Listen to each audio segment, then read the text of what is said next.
Bollywood silver screen presenting downfall. इस कहानी की शुरुआत में एक बूढ़ी औरत को दिखाया जाता है जिसका नाम ट्राउडल है। ट्राउडल हिटलर के बारे में सब कुछ जानती है क्योंकि वो किसी जमाने में उसकी सेक्रेटरी थी।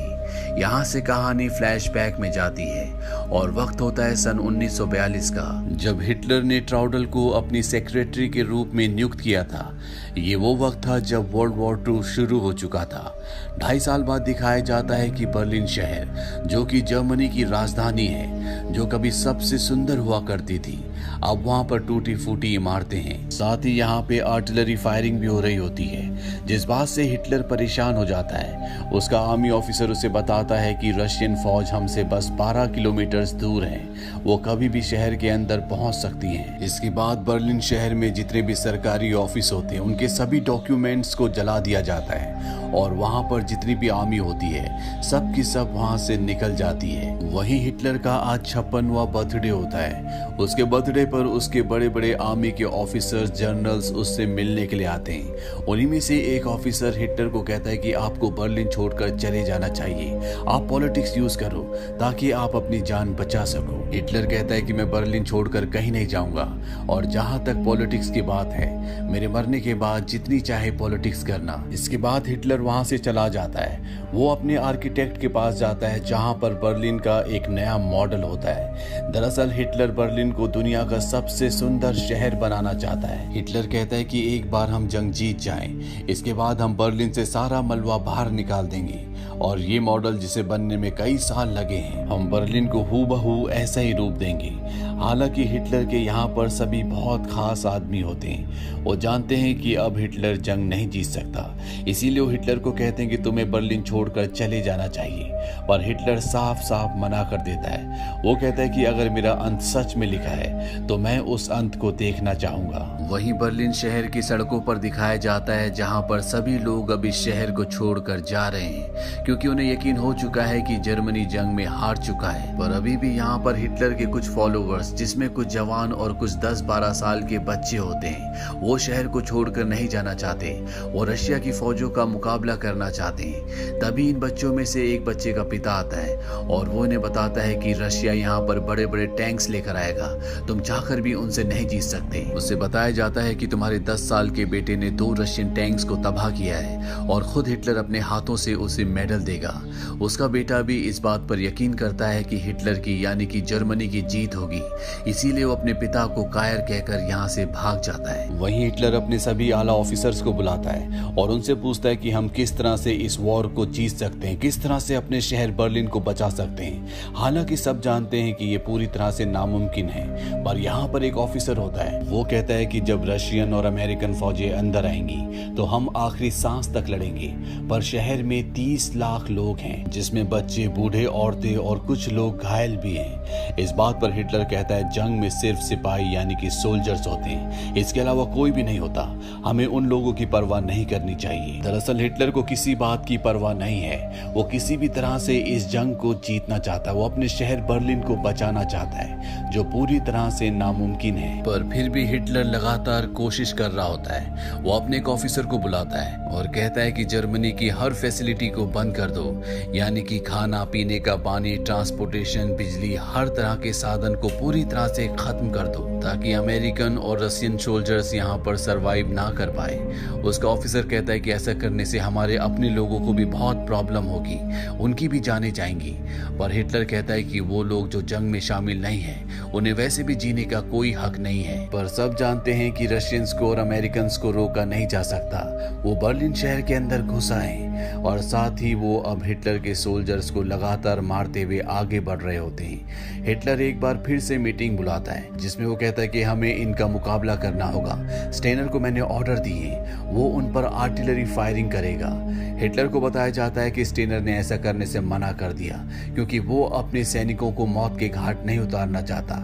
इस बात पर हिटलर को बहुत गुस्सा आता है। वो कहता है कि मैं कभी एकेडमी नहीं गया, मैंने किसी तरह की कोई ट्रेनिंग नहीं ली, इसके बाद भी मैंने यूरोप पर कब्जा किया। तुम सब के सब कायर हो, तुमने मुझे धोखा दिया है, अब मैं तुम्हें लीड नहीं करूंगा, हम ये जंग हार चुके हैं। पर अगर तुम्हें लगता है कि मैं बर्लिन शहर छोड़कर चला जाऊंगा तो ऐसा कभी भी नहीं होगा। हालांकि हिटलर के साथी उसके साथ बर्लिन में नहीं रुकना चाहते, पर उसकी गर्लफ्रेंड एवा और उसकी सेक्रेटरी ट्रोडल ये फैसला करती हैं कि वो हिटलर के साथ यहीं बर्लिन में रुकेंगी, चाहे उनकी जान ही क्यों ना चली जाए। वहीं हिटलर के राइट हैंड को दिखाया जाता है जिसका नाम जोसेफ है। अब वो भी हिटलर के बंकर में आ चुका है। दरअसल हिटलर जिस जगह पर रहता है वो एक तरह का बंकर है। बाहर चारों तरफ बमबारी हो रही है, इसीलिए जोसेफ अपनी पत्नी और 6 बच्चों के साथ हिटलर के यहाँ पर रहने आ चुका है। इसके बाद हिटलर को दिखाया जाता है जो अपनी गर्लफ्रेंड एवा, ट्रोडल और एक लड़की के साथ एक कमरे में बैठा होता है, जहां हिटलर इन तीनों को अपने मन की बात बताता है। वो कहता है कि दुश्मन के हाथों आने से अच्छा मैं अपने आप को मारना चाहूंगा। वो ये भी बताता है कि वो अपनी जिंदगी का अंत किस तरह से करना चाहेगा। उसकी गर्लफ्रेंड एवा बोलती है कि मैं ऐसी मौत नहीं चाहती, क्योंकि मैं चाहती हूँ कि मरने के बाद भी मैं सुंदर लगूं। इसके बाद वो एक गोली निकालती है और बताती है कि ये साइनाइड है, इसे खाने के बाद आसानी से जिंदगी खत्म हो जाती है। वहां बैठी दूसरी लड़की और हिटलर की सेक्रेटरी भी हिटलर से इसकी डिमांड करती है। हिटलर उन्हें साइनाइड दे देता है और कहता है कि इस वक्त में मैं तुम्हें इससे कीमती तोहफा कुछ भी नहीं दे सकता। इसके बाद हिटलर अपने सभी जरूरी कागजों को जला देता है। वहीं हिटलर की गर्लफ्रेंड एवा को दिखाया जाता है जो अपनी बहन को एक लेटर लिख रही होती है। उसमें वो लिखती है कि हमारी जिंदगी कभी भी खत्म हो सकती है, मैं तुम्हें एक नेकलेस भेज रही हूँ जो हिटलर ने मुझे गिफ्ट किया था। दरअसल यहाँ पर सबको एहसास हो चुका है, सबको यकीन हो चुका है कि वो जंग हार चुके हैं और कभी भी उनकी जिंदगी खत्म हो सकती है। इसके बाद हिटलर को उसके एक चीफ जिसका नाम हरमन है, उसका एक लेटर मिलता है जिसमें हरमन ने लिखा होता है कि बहुत जल्दी वो सारी पावर अपने हाथ में ले लेगा, क्योंकि अब हिटलर देश को नहीं चला सकता। साथ ही उसने लेटर में ये भी लिखा होता है कि 10 बजे तक अगर हिटलर का कोई भी मैसेज नहीं आया तो वो समझ लेगा कि ये हिटलर की हाँ है। हिटलर को इस बात से बहुत गुस्सा आता है। हिटलर कहता है कि वो एक देशद्रोही है, मैं उसे उसके पद से निकालता हूँ, साथ ही उसे खत्म करने का ऑर्डर भी देता हूँ। अब हिटलर वो हिटलर नहीं रहा जो पहले हुआ करता था। चलते हुए उसके हाथ भी कांपते हैं और ना ही उसका दिमागी संतुलन पूरी तरह से स्टेबल है। इसीलिए वो अपनी एयरफोर्स को कहता है कि चारों तरफ से रशियंस को घेर लो और उनके ऊपर हवाई हमला करो। दरअसल हिटलर ये भूल चुका है कि उसके पास कोई भी एयरफोर्स नहीं है। उसकी एयरफोर्स पूरी तरह से निश्तो नाबूद हो चुकी है। साथ ही हिटलर को अब ये भी बताया जाता है कि 2 से 3 दिनों के अंदर रशियंस और अमेरिकन्स उस तक पहुंच जाएंगे। हिटलर अपने सभी बड़े ऑफिसर्स को बुलाता है और कहता है कि हमें एक बार फिर से हमला करना होगा, पर उसकी बात का किसी के पास कोई जवाब नहीं होता, क्योंकि हिटलर की आर्मी अब पूरी तरह से खत्म हो चुकी है और जो लोग बचे हैं वो घायल हैं, बूढ़े हैं, बच्चे हैं। वो अमेरिकन्स और रशियंस का मुकाबला नहीं कर सकते। हिटलर को पता है कि अब उसकी हार हो चुकी है, इसीलिए वो अपने एक आर्मी ऑफिसर के पास जाता है और उसे बताता है कि वो और उसकी गर्लफ्रेंड एवा बहुत जल्दी अपनी जिंदगी खत्म कर लेंगे, लेकिन मैं चाहता हूँ कि हमारे मरने के बाद हमारी बॉडीज दुश्मन के हाथ ना लगे। ये तुम्हारी जिम्मेदारी है कि हमारे अंत के बाद तुम हमारी बॉडी को जला दोगे। हालांकि वो ऑफिसर इस ऑर्डर को नहीं मानना चाहता, पर वो ना हिटलर को मना कर सकता है ना ही समझा सकता है। इसके बाद हिटलर अपने डॉक्टर से मिलता है और उसे बताता है कि कैसे वो अपना अंत करेगा। उसका डॉक्टर उसे कहता है कि तुम्हारे हाथ बहुत ज्यादा हिलते हैं, हो सकता है कि जब तुम अपने आप को गोली मारो तो तुम्हारा हाथ हिल जाए और गोली तुम्हारी जान न लेकर सिर्फ तुम्हें जख्मी करे। इसीलिए पहले तुम्हें साइनाइड खाना चाहिए और साइनाइड के तुरंत बाद अपने आप को गोली मार देनी चाहिए ताकि तुम्हारी 100% मृत्यु हो जाए। दरअसल हिटलर ने डॉक्टर से कहा होता है कि वो किसी भी कीमत पर नहीं बचना चाहिए, इसीलिए डॉक्टर उसे ये सलाह देता है। अब हिटलर सबसे पहले अपने सबसे प्रिय डॉग को, जिसका नाम ब्लॉन्डी है, उसे साइनाइड का जहर देता है, क्योंकि हिटलर नहीं चाहता कि उसके बिना उसका ब्लॉन्डी इस दुनिया में रहे। हिटलर इसके बाद डिनर करने के लिए जाता है जहां पर उसके खास लोग होते हैं। हिटलर से खाना भी नहीं खाया जा रहा होता है, वो खाने की टेबल से पहले उठ जाता है।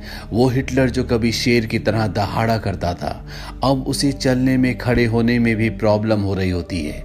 जाने से पहले वो कहता है कि सब कुछ खत्म हो चुका है, वक्त आ गया है। बाहर जाकर वो अपने सभी प्रियजनों से मिलता है और इसके बाद वो अपनी गर्लफ्रेंड एवा, जिससे अब वो शादी कर चुका है, जो कि अब उसकी पत्नी है, उसके साथ कमरे के अंदर चला जाता है। बाहर सबको पता है कि हिटलर की ये रात आखिरी रात है। सब बाहर इंतजार कर रहे होते हैं और तभी गोली चलने की आवाज आती है, जिससे सब समझ जाते हैं कि हिटलर का अंत हो चुका है।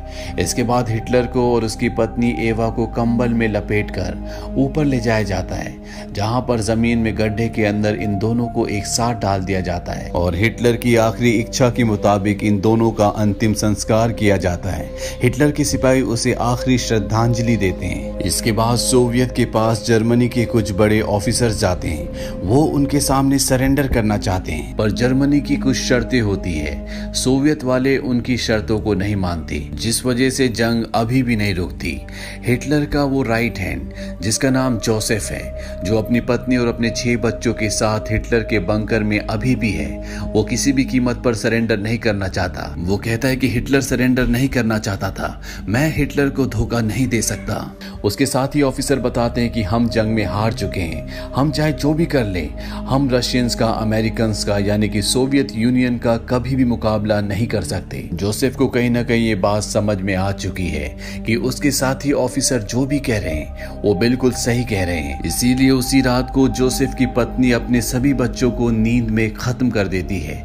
इसके बाद जोसेफ और उसकी पत्नी बंकर से बाहर आते हैं, जहां जोसेफ अपनी जिंदगी और अपनी पत्नी की जिंदगी को खत्म कर देता है। अब हिटलर के बंकर के अंदर जो लोग होते हैं उनमें से कुछ लोग अपनी जान बचाने के लिए वहां से निकल जाते हैं, पर कुछ आर्मी ऑफिसर्स जो हिटलर के खास थे वो किसी भी कीमत पर अमेरिकन्स के, रशियंस के हाथों में नहीं आना चाहते, इसीलिए वहीं वो अपनी जिंदगी खत्म कर देते हैं। वहीं बाहर का मंजर दिखाया जाता है, जहां पर चारों तरफ तबाही है। सोवियत के ऑफिसर, सोल्जर्स यहां तक पहुंच चुके हैं, जो हिटलर के खास आदमियों को ढूंढ रहे हैं, उन्हें पकड़ रहे हैं, पर हिटलर की सेक्रेटरी ट्रूडल सोवियत के सोल्जर्स के सामने से निकल जाती है और अंत में दिखाया जाता है कि वो साइकिल में एक बच्चे के साथ बर्लिन से बाहर निकल चुकी है। हिटलर एक क्रूर इंसान था, जिसके अंदर इंसानियत का कतरा भी नहीं था।